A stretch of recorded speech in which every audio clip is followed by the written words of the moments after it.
Welcome to the Art Afficianado Podcast, where we frame the landscape of timeless art while inspiring the next generation of creators. You can't rush art. On this week's episode, we sit down with expert Professor Patrick Green and take a look at how students can get involved with the artistic atmosphere while recognizing the impact of art's foundations. Joining me here today is Professor Patrick Green. All right. Tell me about the positives art has brought into your life. Man, it's a very interesting field. It's interesting because there's always some sort of turmoil, but it always brings different experiences. And that's probably one of the biggest positives, is just being able to go places and do things that not necessarily I wouldn't have thought imaginable, but that just sort of come out of nowhere, come out of left field. One of the best times I've had here recently was driving to Maine to visit a friend of mine to help him build a kiln. I actually got to travel to London and go through a lot of the museums there because of art. It's allowed me to meet fascinating people and to go all over the United States because of my association or affiliations, and it's been really something else. So it's safe to say that art took you places where you wouldn't have went any other way. Right. Otherwise with... Yeah, art definitely took me places I did not expect to go.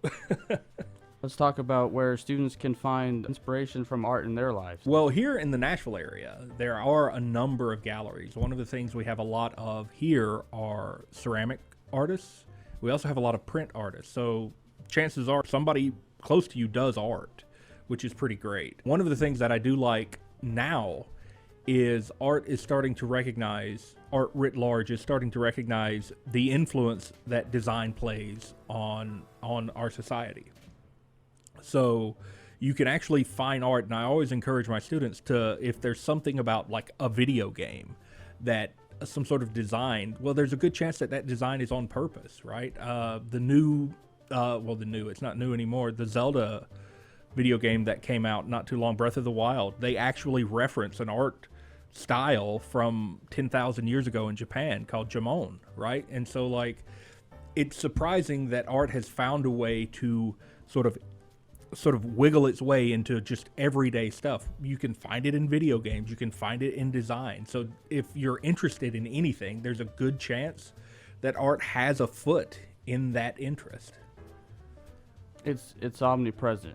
Yeah, you really find it all over the place. It's phenomenal. We just have to sort of like open our eyes and realize that you can't get away from design.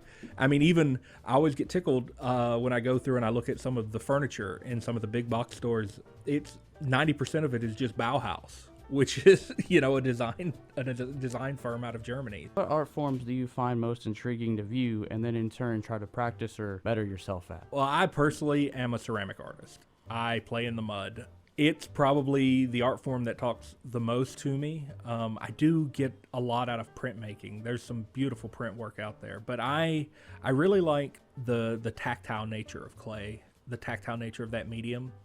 I tend towards more functional work, that is work that has a purpose in addition to being an artistic piece that actually is something that can be eaten or drank from. I think that's really interesting because it involves interacting with the piece, interacting with the artist, and then interacting with the viewer. And I think all of that interaction that takes place kind of brings the art into sort of this personal space. And I think about like when we eat, right? When we eat a meal, most of the time we like to share that with somebody who we're close to, right? We don't want to eat with our sworn enemy. We want to eat with our buddies or our family or our loved ones, right? And so a lot of the work that I make kind of gets to slide in there and be along that sort of intimate relationship, because you're eating from plates and bowls and drinking from cups. And that's the work that I really like to make, because it sort of lets me be a part of that intimate setting, a human, personal setting. And that's usually where I focus my work on. Working with the ceramics has eliminated the bridge between, I can't really participate in art. There's nothing there for me. That's not really true, because you can end up creating the place that you feed yourself with every day, as you just mentioned. Yeah. It allows you, and that's one of the things I like about work like art or fiber arts, ceramics or fiber arts, or smithing or carpentry. They're things that we, the common person, can relate to. So even if you don't get anything else I do to my bowl to make it special, the fact that it is a bowl is comprehensible. Like, you can understand that. You can comprehend the use of a bowl, even if you don't understand that, like, the glaze is, a certain amount of combination of sodium and calcium to make it extraordinarily hard and particularly luscious. You can comprehend that you can interact with it as a bowl. And I think that's something that's really useful and really interesting about what we deem as like craft arts. Because if people don't get them on their artistic side, they can get them on the utility side. And I think that's really powerful. That's what art is there for, to create something that is not only a pleasure to view, but a pleasure to utilize in your daily life. Yeah, it's something good on your daily life. I think that's where it shines best. What impact has art had on society's culture since the start of the 21st century? The 21st century? Man, art has been nuts in the 21st century. I think people have become more and more aware of artists, and it may just be the crowd that I run around with, but if I say the name Banksy, there's a good chance that people know who Banksy is, right? And you go back to, let's say, the 1990s and say, Banksy or something like that, nobody's going to know. Banksy was just starting out then, but you say Andy Goldsworthy in the 90s, and there's going to be very few people who know who Andy Goldsworthy is, even though he's a great sculptor. I think that people, because of our living in this information age, where something can get posted to the internet and go viral. Good work ends up going viral a lot. Not all the time. It's not always good work. But good work has a chance of reaching a huge audience. And it's kind of like what happened with the Mona Lisa, it getting published in a newspaper. Suddenly it's the most famous painting in the world. Now that's an opportunity that as artists are producing work, it can be distributed lightning fast all over the world. And it's kind of like a weird thing. Art has become extraordinarily more accessible. And so more people start doing it. So we have more and more art being produced, which is, I think, personally a great thing, because art's about dialogue, in my opinion. And so having more people in the dialogue, the better results you're going to get. But that's one of the things that in the 21st century, the ability for art to just sort of propagate has just been remarkable. And it's been really neat to watch it grow and become this thing that people get involved into. A couple of years ago, when we were locked down for the pandemic, I saw hundreds and thousands of people who had never tried art before take up and try watercolors or try, fiber arts, or even like, I think it was Seth Rogen took up pottery while he was, and this is stuff that, they may not have ever come to if it wasn't so just like prolific throughout the entire of our society. It's pretty great. The quick access to the art that anybody can contribute to has really helped it grow and transcend the people's perspective on what art actually is and how useful it actually is. Yeah. I mean, art used to live in a white cube. It used to live in a gallery, and now art is able to be produced anywhere. It's able to be seen anywhere, and that is powerful and great, and it's wonderful for the art world. It means we have to be a little bit more persnickety about what we deem as good art, bad art, that sort of thing. We've got to be a little bit more, sadly say, judgmental, but it does make it so that art is readily available, and it's something that every individual has an opportunity to experience without having to go to a gallery, without having to go to a museum, without having to buy a multi-$1,000 painting. You can experience art every day, and that's something that I think is remarkably powerful. That's what started with the Neolithic age. Right. Anybody could contribute to it, and I think it's a positive thing that we're starting to cycle back to that, as to where anybody doesn't have to feel like they have to be a professional, right, or have to be just this great artistic individual to be recognized. Everybody, like you said, has the opportunity. Yeah, and I think that's like a net good for society. I think that's all around positive. So, yeah. Let's shift back to you. Describe your motivation to educate the next generation as a teacher. That's tricky. Education was remarkably important to me. I alluded earlier that I don't have an undergrad degree in art. My undergrad degree is actually in philosophy and religion.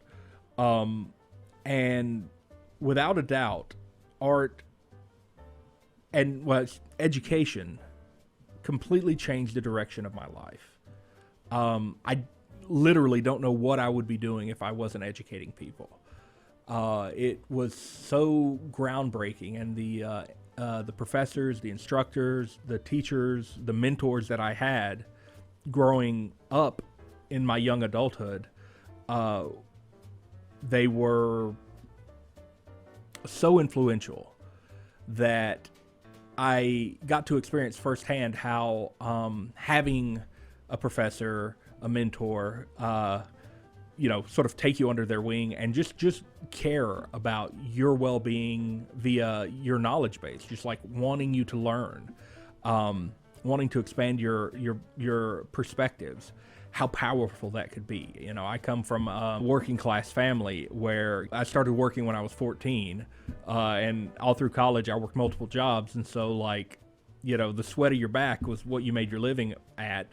And the idea that you could do that and you could do more through education was so liberating. And it was such a game changer for me. And it's been such a game changer for my family, right? I was the first one to go all the way through and get a bachelor's degree. I was the first one to get a terminal degree and an advanced degree.